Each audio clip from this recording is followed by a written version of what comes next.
Hello and welcome back to another video with me, Meoni. You might notice the sound a little bit different. That's because I went round my girlfriend's and completely forgot my microphone cable. So I've bought another one. It should be coming in the mail tomorrow. So until then, you've got me. I'm your pilot this afternoon. Your exits are here, here and here. And without further ado, let's have a look at the Halloween event. All Saints Wake is live on the official realms. And we have access to the wolf costume, which we actually looked at in 2 previous videos. Well, I'm obviously going to go pick that up and show you what it looks like. But in short, the costume itself is really easy to obtain. You just start the quest here in Old Gridania next to the amphitheatre. And the storyline is full of japery, which I won't go into because it's quite funny. So I'll leave that to you. But in short, 2 quests later, you have the chest.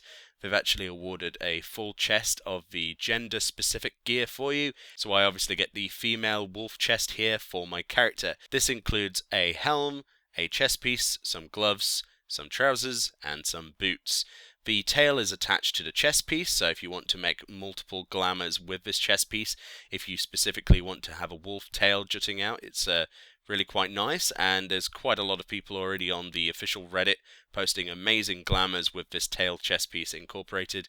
Quite cute, I'm sure. Even if you're not into sort of like the furry nature, you have to admit that the idea to replace both the tail of the cat with the wolf and the ears of the cat with wolf ears is quite good, and it's a step towards new dynamic glamour, which I hope to see more of in the future, because sometimes it's really quite annoying to have double ears and double tails on gear. So it's pretty good, and it looks really good. It's very Halloween inspired, and it's fully dyeable, which is always welcome. It's always welcome to anyone who's interested in glamour, which is of course the true end game of Final Fantasy XIV. However, the Halloween event does not stop there. If you talk to a vendor here, you can see that you can purchase certain things for your house, along with magic prism, which you can use in G-Pose to make really cool pictures. And essentially the housing items are obtained from these in-game currency, these cookies, and the way you obtain this is through a new seasonal dungeon system. This, to my knowledge, is the first time they've ever done a seasonal dungeon.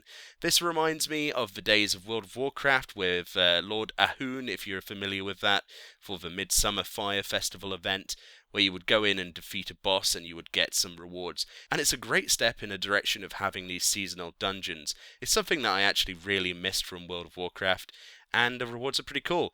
It's not your conventional dungeon, however. Let's have a look briefly. Essentially, you have to do a series of minigames, 3 in total.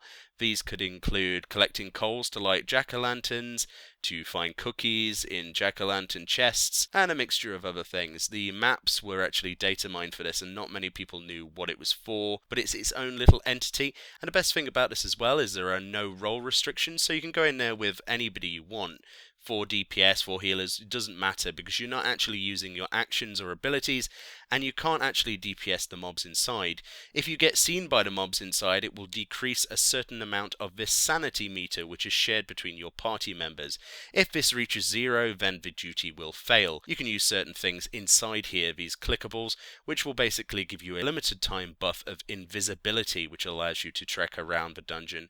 The music's quite quaint, and I really like this, and I want to see more of them. Hopefully they do seasonal 4-man dungeons like this for future events. It would be great to see a Christmas event on the same level of this, and I really think they're stepping up their game towards seasonal events. The last one was really good. This is a whole new league above it.